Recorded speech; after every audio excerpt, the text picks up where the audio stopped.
我宁可做中国的坏人，也不做日本汉奸。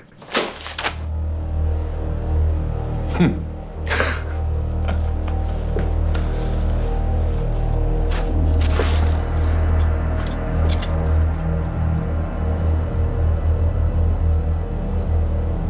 这套餐具的图案很特别，对你一定有特别的含义吧？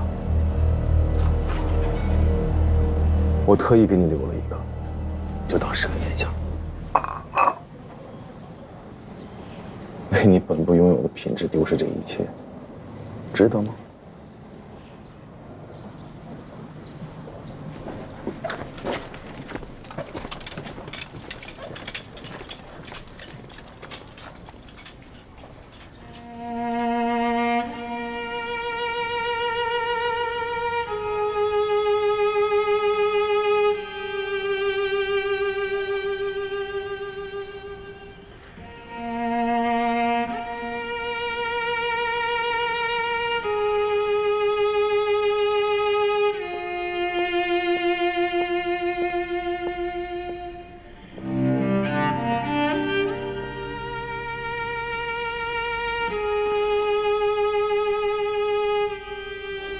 瑞山的后事办好了吗？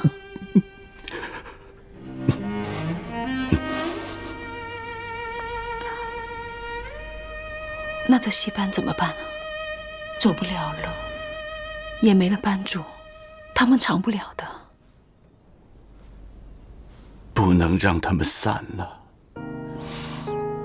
那几个大的没问题，能去别的戏班谋生。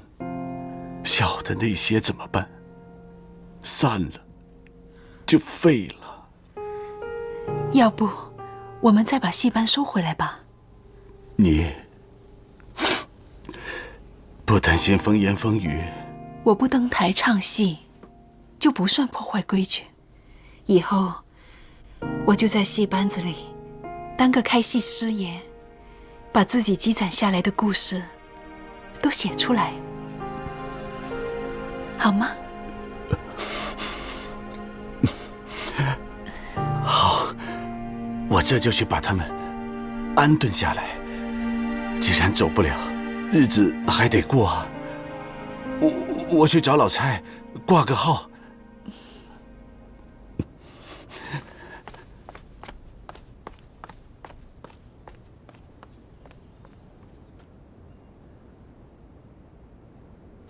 各位。我也就开门见山的跟你们说了，你们呢也不用跟我藏着掖着。我分管的这些行业，对你们最了解的，可以算是了如指掌。我可以把你们当做心腹，给予你们最大的保护、尊重和福利；也可以把你们当做敌人，但对于敌人，我会毫不留情。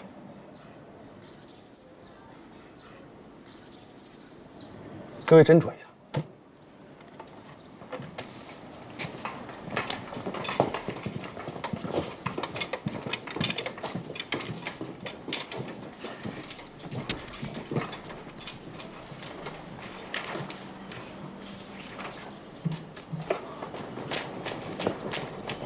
啊，张班主，张班主，你终于来了。哎，怎么回事啊？刚才那个不是阮记哲？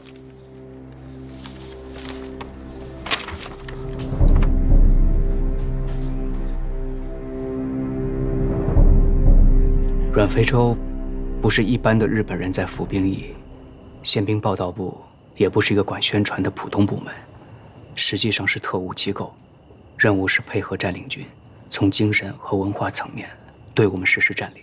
阮非洲，他是特务，而且是资深特务。他早就用大学生和记者的身份潜伏在广州多年，结交文化界人士。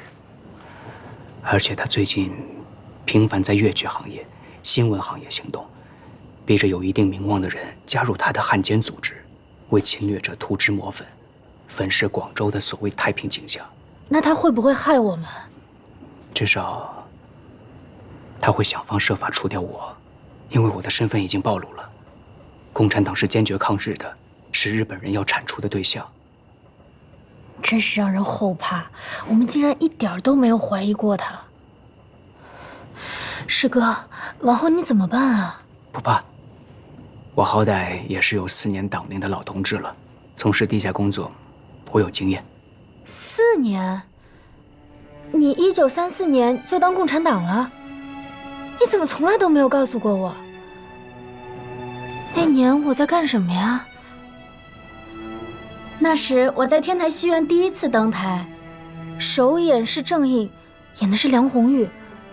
那天晚上你还来捧场了，还给我带了一盒外国的巧克力。就是那天下午，我入党宣誓，晚上你就来捧场了，还在楼下的先施百货买了巧克力。你怎么从来都不告诉我？掉脑袋的事，当然要保密啊。我是外人啊。你当然不是，但是我不想让你跟我一起承担压力，你就开开心心生活，安安心心唱戏，剩下的我替你扛着呢。我才不怕承担压力呢。现在我们家很多事情都是我来操心，有的时候挺累的，有时候也挺烦的，但我还是开心。我喜欢给2个哥哥做事，我更想给你做事。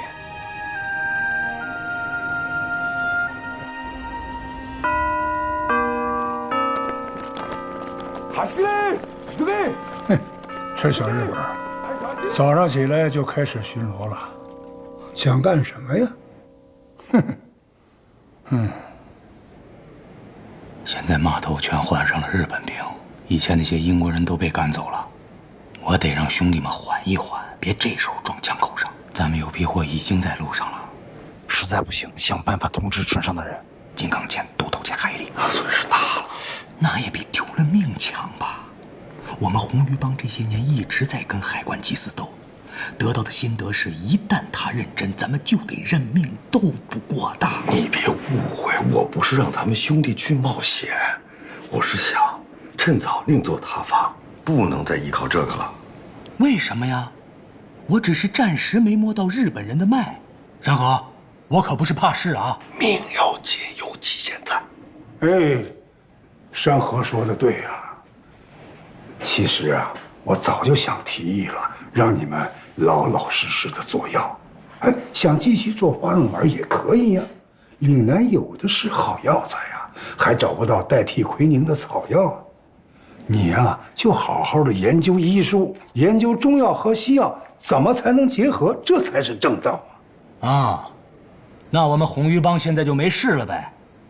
你手底下那么多弟兄，你还愁没活干？乱世来了，你躲不了啊！就先避起锋芒，韬光养晦，先干点实事。跟我去香港的事情，你考虑好了吗？多谢东家提携，我一定好好做。好啊。陈小手不肯去，邮局大佬人也没了，你再找一个点心小案和烧腊大佬吧。其他愿意跟你走的人都带上，我包了一条船去香港。是。那这广州大酒家怎么办？哎，乱世啊，命如草芥，财如粪土啊。就算是我们现在想把这个店顶出去，也没有人肯接呀。东家，我倒有个不成熟的想法，你说说看。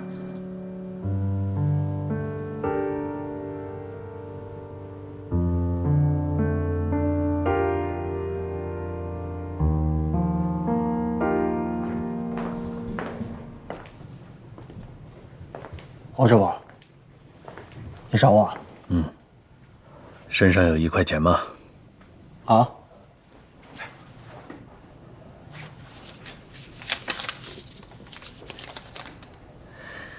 厨师学艺都喜欢学师傅的绝招，这绝招是师傅对厨艺的感悟，也许只适合他本人，但道理是一通百通的。多学一些别人的绝招，对提高自己的厨艺有帮助。黄师傅，你这……东家要带我去香港，走之前，我想把我的绝招传给你。也算不辜负你师父林北江的嘱托。我的绝招，不是1-2道看家菜，而是对祸气的把握。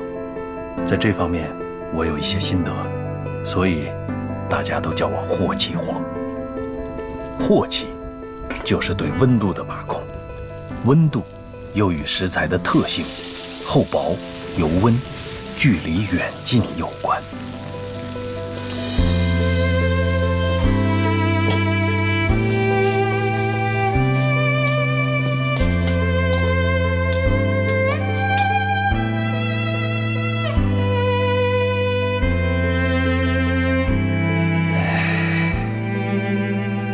大概就这么多了，剩下的要靠你自己去领悟。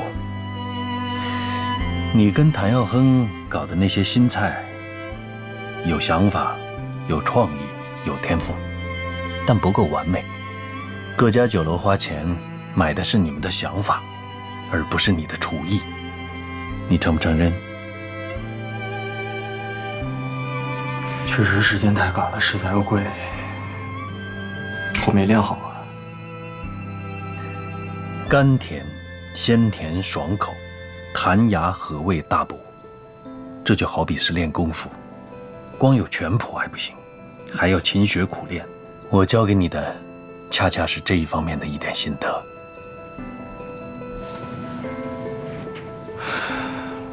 黄师傅，谢谢。哎，不必如此，不必如此。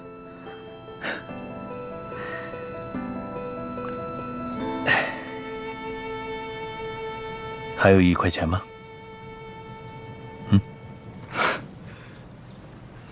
有。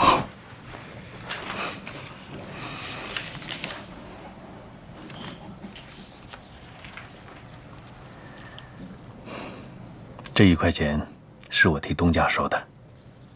东家说了，广州大酒家以后就交给你了，租金1块钱。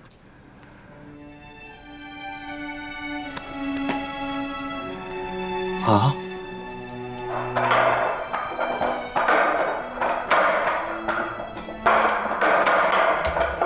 ？1块钱，广州大酒家就交给你了。哎呀，其实就租给我的。你想想，我在想，我赚了钱之后，交这些乱七八糟的各种各样的税钱，还得养活这么一大群子人，还要照顾好这个房子，这油漆粉刷一样都少不了啊。可是光那些潮州木雕就值好多好多钱啊！你还想给他卖了呀？啊？哎，你说他们为什么对你这么好啊？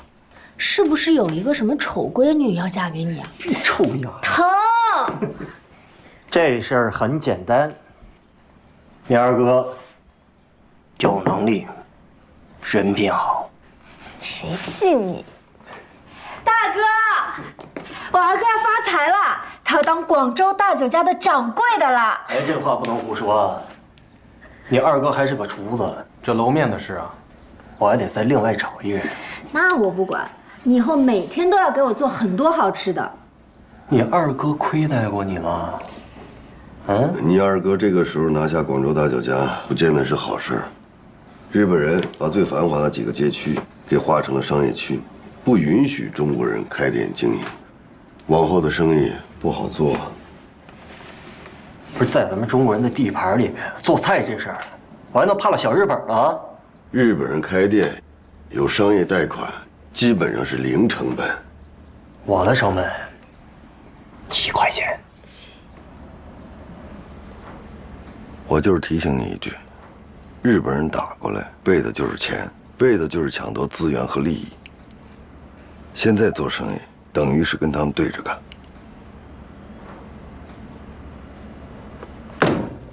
我还真就不怕他们了。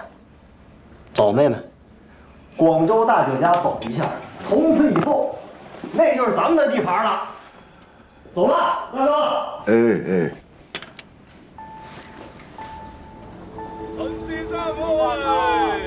いや、すごいね。ここは甲州か。はあ。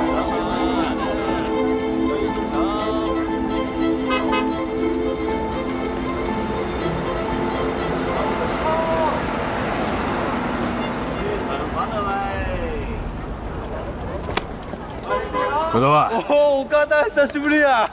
小沢、今から中国を勉強しなさいよ。はい。ここは俺たちの未来だ。中国ができるこそ、ここの金を稼ぐことができるわ。はい。そっか、ここ未来か。じゃあ俺頑張るよ。まず住むとこを探そう。ラーメンを作ってくれよ。俺は出演の6ヶ月間でお前が作ったラーメンが一番恋しいよ。頼んだよ。食べさせてやるよ。はいはい。行こう行こう。行こう。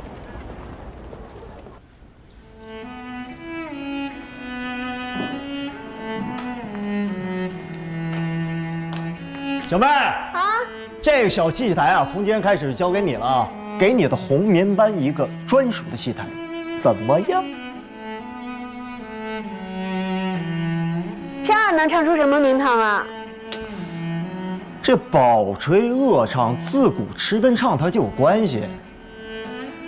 胡说八道，不理你了。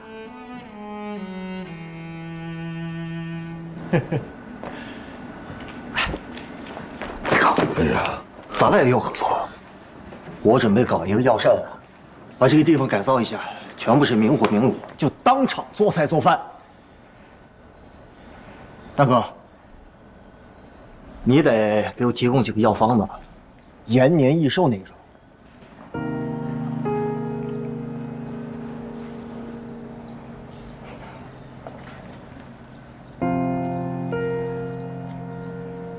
其实咱们那天在这儿，把老谭也给害死了，所以我想好了，把所有的新菜全部用在这儿，还是12道马姐菜。哎，对了，我可以把老谭请过来，坐镇楼面啊，开心点儿。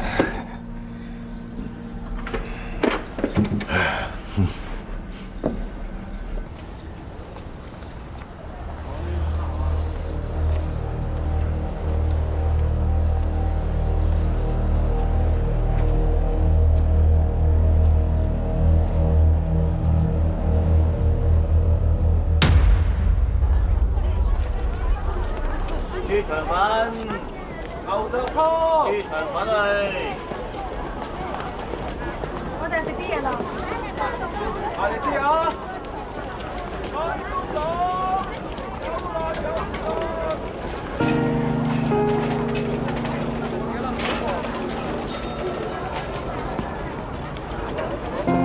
埋嚟睇埋嚟揀啊！叉燒包。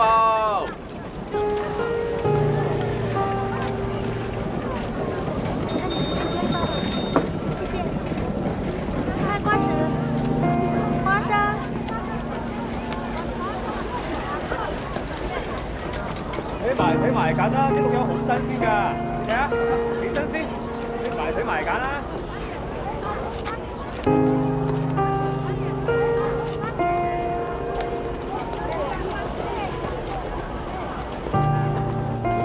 怎么弄的？谁打的？玩兩手啊！与你无关。我问你，谁动手打你的？找我有事吗？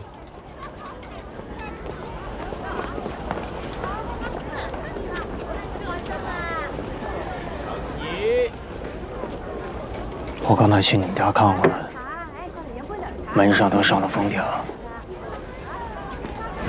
你家都没了，你住哪儿啊？不老惦记了。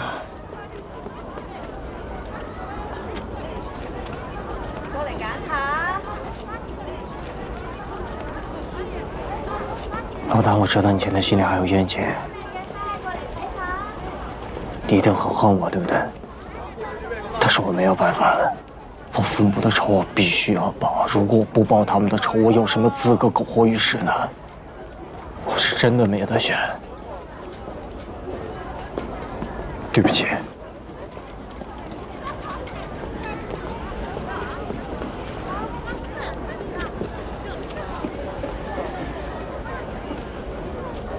我把你当成我一辈子的搭档，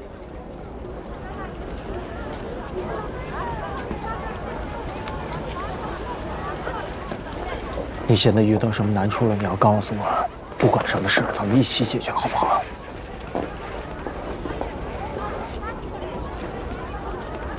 很简单，我不能当汉奸。我女儿是抗日的，如果我当了汉奸，我就没脸做她爸爸了。什么意思啊？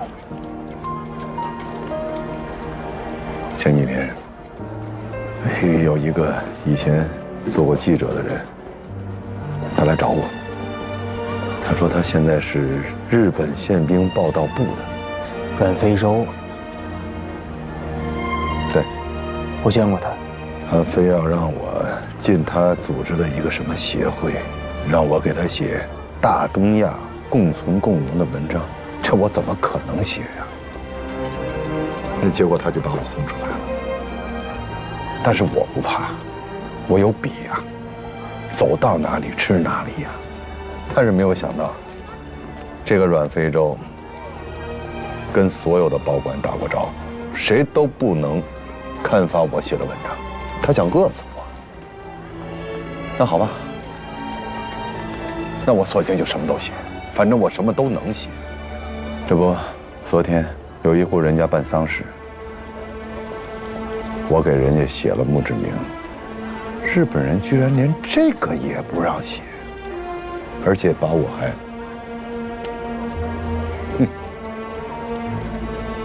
可笑啊！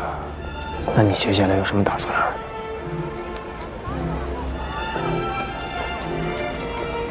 我觉得呀，在乱世之中，做个普通人，不遇到麻烦事，不引人注目，现在是最难得的。广州就是这点好，只要你的手在，永远不会挨饿。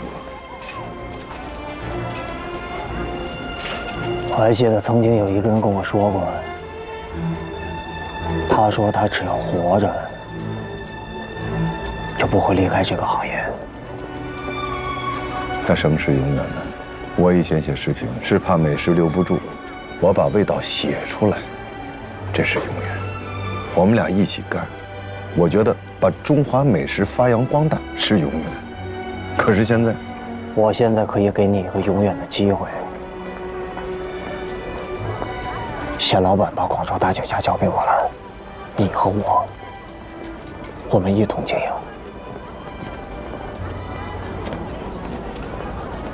不感兴趣。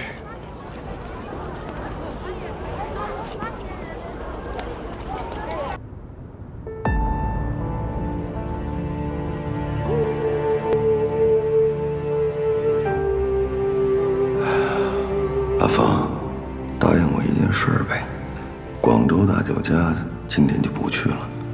万一我跟我兄弟失手了，不必收拾，拿着钱能走多远走多远，找个没有人认识你的地方，然后开始想我，最好呢想一辈子。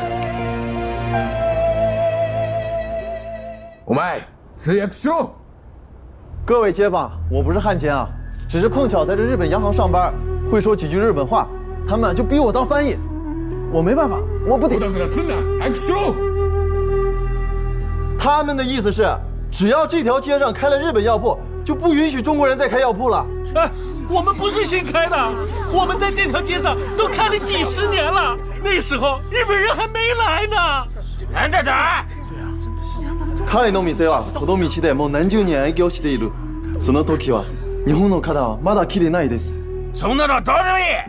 俺らの店は営業する時、お前らの店は営業してないはず。だから今後も営業することは許さん。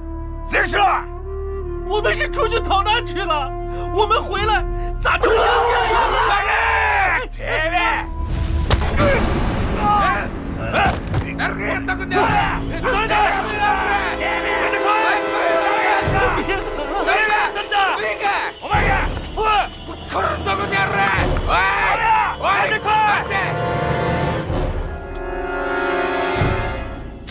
你太莽撞了，万一被人抓到了怎么办？我看见日本人就想打，都是人，凭什么那么欺负人？广州啊，让日本人占了以后，我们有很多同行，都关了门了，都怕乱兵啊砸抢，尤其是经营那些参荣贵药的，全都关门歇业了。谁知道一转眼啊，开了10几家日本人的药铺，他们又霸道又蛮横，还规定凡是有他们的地方，绝不允许再有中国人开药铺。得想想办法。怎么没想啊？大家都推举我们这几家有点牌面的药铺去找日本人谈判交涉，可结果怎么样？结果以一个叫三国有喜药铺老板，以他为主，我们去约他，可结果人家不肯见了，还不肯见，还说各凭本事，公平竞争。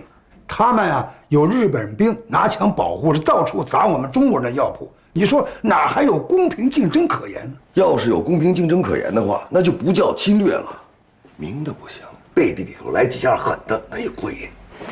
单独找一家去报复有什么意义呢？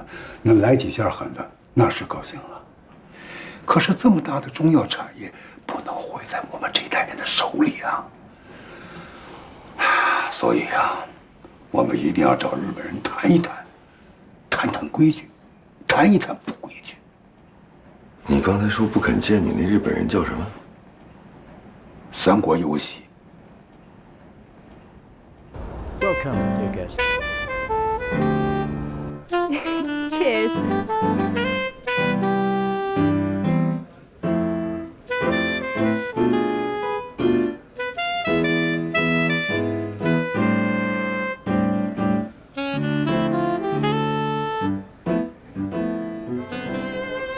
我要请颐和洋行大办的秘书吃顿西餐，我可不想在外人面前丢脸。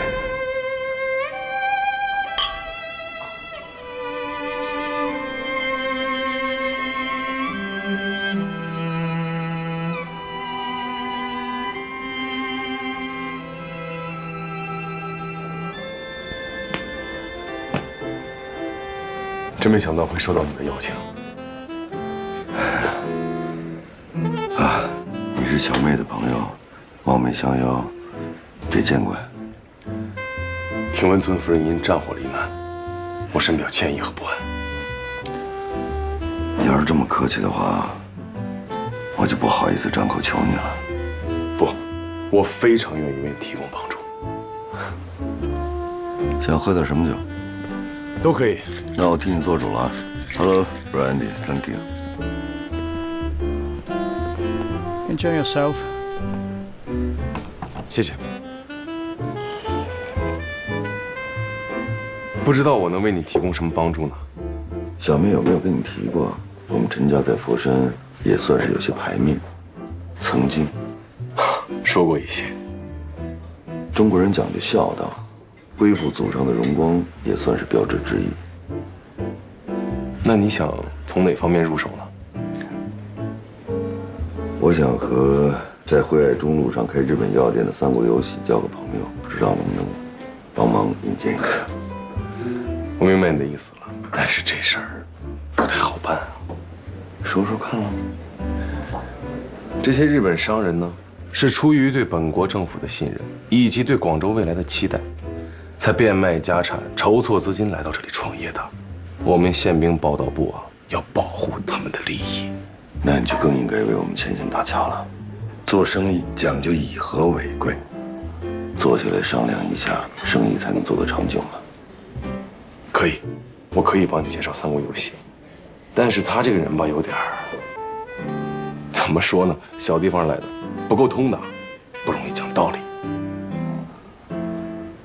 Brandy， 别看它是用葡萄做的，也算是烈酒，后劲儿大。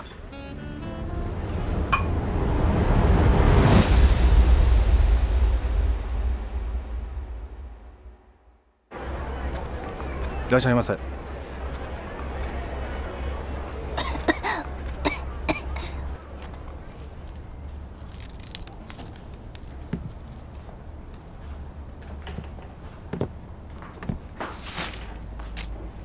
你还挺能耐的呀，都找到宪兵报道部了。那我跟你说啊，我呢不是军方的，也不是官方的，我就是一正经商人，看见没？所以你找他们过来没有用，不好使。那三国有喜先生怎么样才能好使呢？哼，学我口音的人多了，你算老几呀？啊？我从小奉天长大的，学医学药，开店做买卖，我啥没见过呀？再说你那个口音，学的半拉科基的，根本就没有掌握到精髓。我不是那个意思。那你啥意思啊？我只是没想到你一个日本人，东北话说的这么好。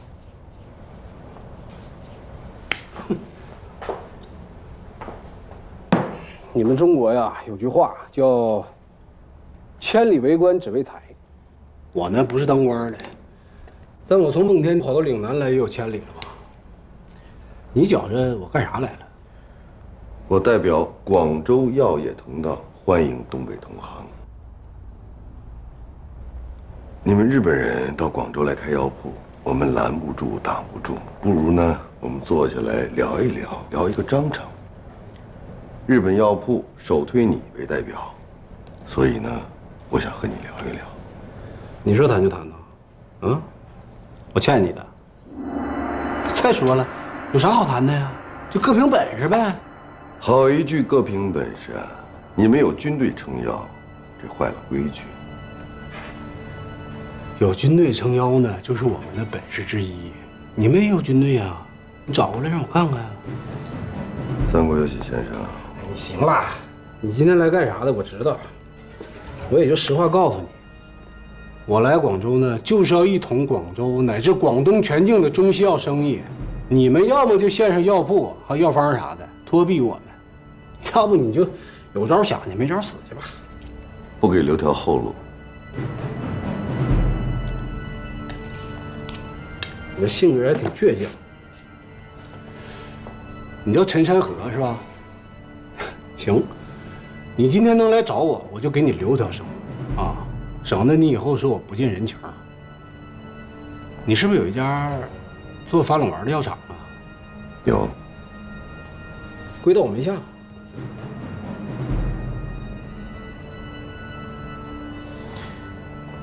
既然谈不拢，告辞了。啥也不是。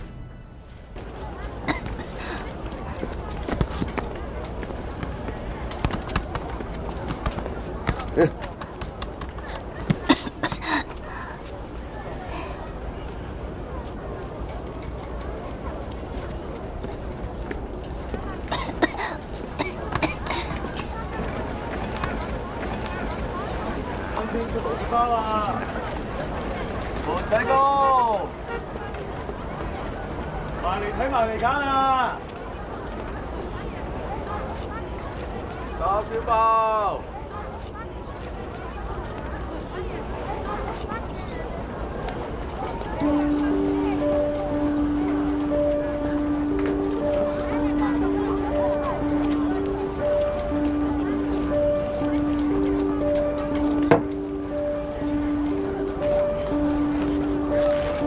凉茶喝多了，肚子受不了，吃点正经东西。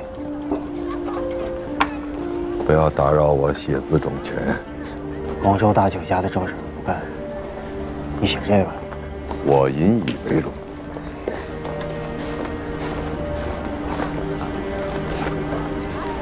哎，看看你一天到晚写的这些都是什么烂东西，还引以为荣？我说你最近怎么不怕惹非洲了？开始知道用笔了是吧？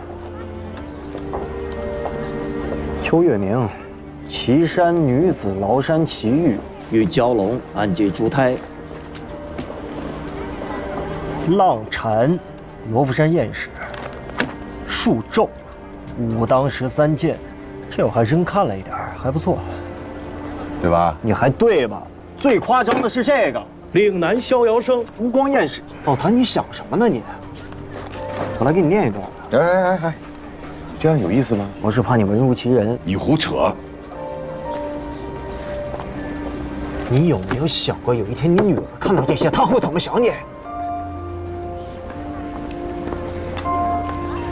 跟我有什么关系？岭南逍遥生写的。哎呀，你还是先起来吧，这样不好。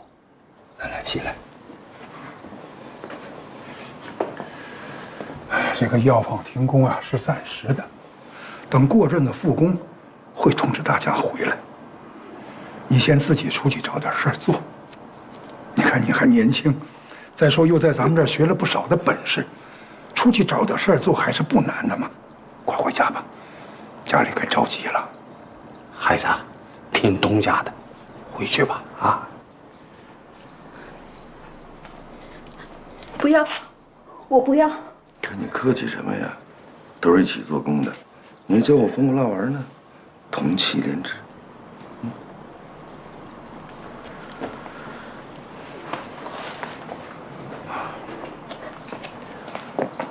山河大哥，听说你芳姐的事儿了，她是个好人，应该去了好的地方，你别太难过。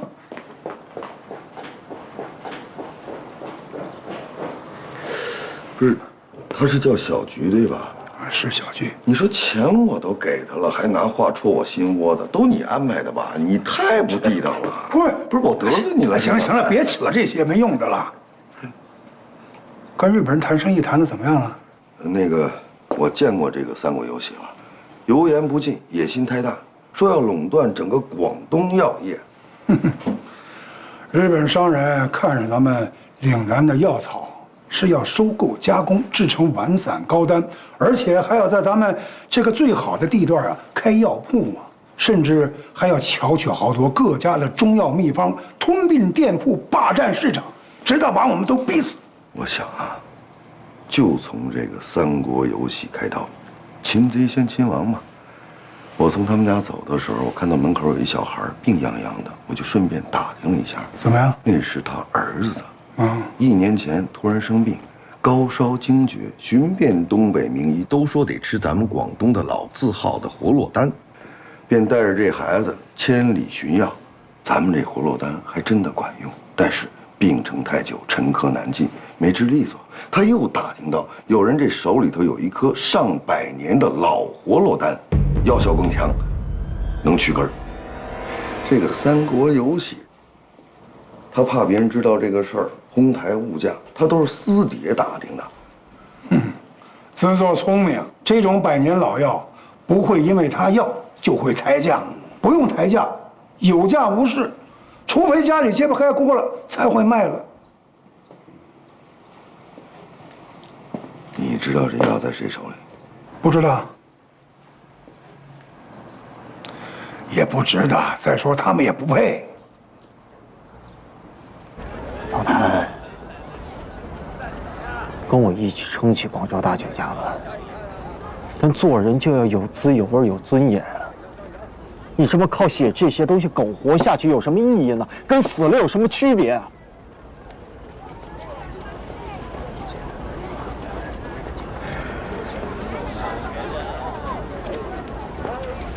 小爱，要是不答应我就把这些报纸都寄给侄女儿。地址我也有，陕西延安嘛。那个，我让日本人盯着呢，你就不嫌麻烦吗？啊？我已经想好了办法。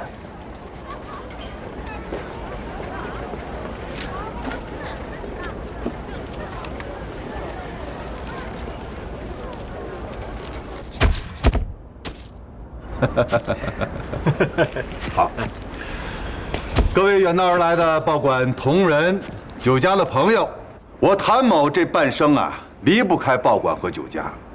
我爱美食，也爱分享美食，所以我成为了一名食评人。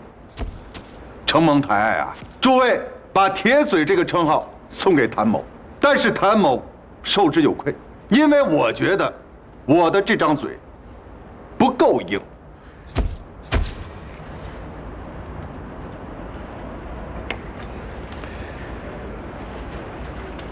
这是我用第一篇时评的稿酬买的一支钢笔，一直用到现在。谭某决定，从此以后不再用它，因为我又找到了另外一个可以分享美食的办法。今日，请所有的亲朋好友见证，见证我谭某从今天开始，金盆洗手，昨日之我不再有。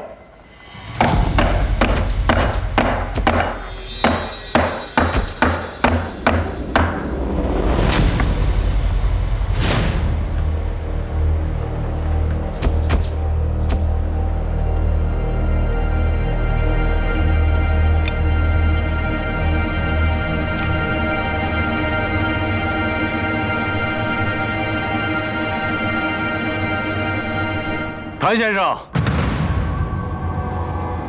这么心急啊？手上有墨，久了就洗不掉了。那如果我不让你洗？